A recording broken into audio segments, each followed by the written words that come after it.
ఏమండి? చెప్పు లక్ష్మి.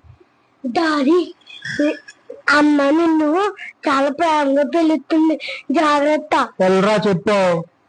ఏమండి? చెప్పు లక్ష్మి. అది మీరు కవితలు బాగా రాస్తారు కదా. ఆ, మా తమ్ముడు ఒక అమ్మాయిని ప్రేమించాడంట. ఓకే.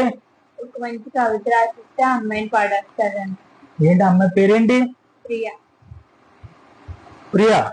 PRIYA. ఓకే, రాసుకో. ప్రాణంలో ప్రాణంగా, రూపంలో రూపంగా, ఇంటిలో దీపంగా, ఎదలో నిండి ఉన్నావే అపురూపమైన జ్ఞాపకంలా. ఇచ్చే మీ తమ్ముడికి కవిత. సరేగానండి. ఆ, రాత్రి ఏంటండి మీరు నిద్రలో కలవాట్లు పలుకుతున్నారు, ప్రియా ప్రియా ప్రియా అని? డాడీ, తమ్ముళ్ళు లేదు కదా.